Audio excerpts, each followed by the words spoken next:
City are back in league action in midweek, and this week we take the long trip up to Colchester United in Essex. Here is an opposition overview of the U's. Colchester United were formed in 1937 after enthusiasts of the old Colchester town, the much older club, decided to make a professional team in the area. They kept at the same home at Leigh Road, the home of town, since 1909. Colchester may be a town now, but it was actually the first Roman city after Emperor Claudius invaded in 43 AD, which was the Romans' first outpost in the United Kingdom. And that lasted until 61 AD, when Boudicca came in and burnt the place to smithereens. But now, though, the Romans' first city is one of the country's largest growing towns, with its population ever increasing since the turn of the 20th century. It only took 13 years for Colchester United to reach the Football League for the first time in their history, and they bounced around tiers 3 and 4 for a good part of 30 years before dropping into the conference in the early 90s. After 2 years in non-league, they returned to the Football League in what is supposedly their best ever season. Under player manager Roy McDonough, Colchester won the conference on the final day of the season, and they also beat Witham Albion at Wembley to claim the FA trophy. In the FA Cup that year, they did lose in the first round. That was to City. And come the start of the 21st century, Colchester United had elevated so high that they were knocking on the door of the Championship, and 2006 found themselves in the second tier of English football. Now, in more humble backgrounds in League Two, they go into the game on Tuesday night, sitting 20th in the league. The JobServe Community Stadium is the stage for Tuesday night's clash with City.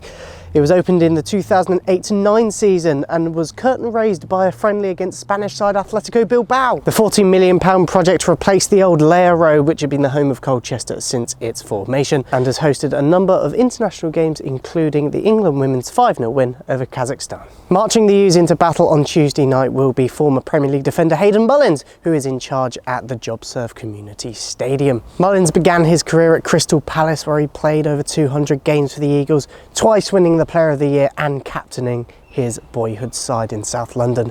He then moved on to West Ham United, where he was suspended for the FA Cup final against Liverpool, the one that Steven Gerrard scored a couple of times in that one.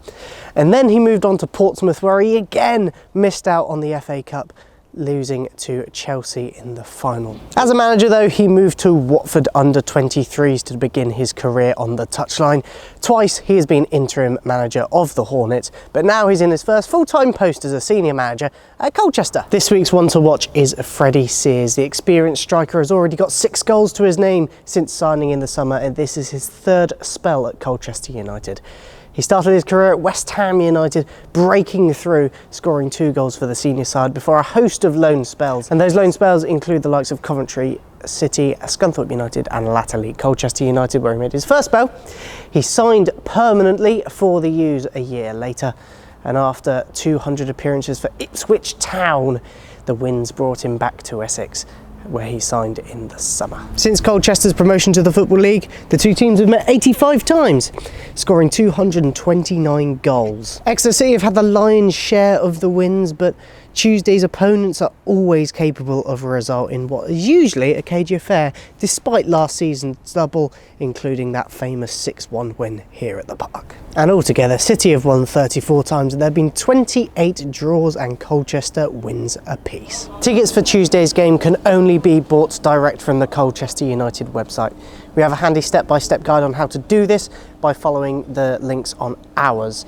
Please note that wheelchair users must phone up for their permit, and you can also find the phone number on our website. As well as this, prices also go up by £2 on match day, but still must only be bought on the Colchester United website. To travel to Colchester by car, you must go up the A303, across the M3 and northbound circular M25. You then want to take the turning off on the A12, and that will take you directly to Colchester.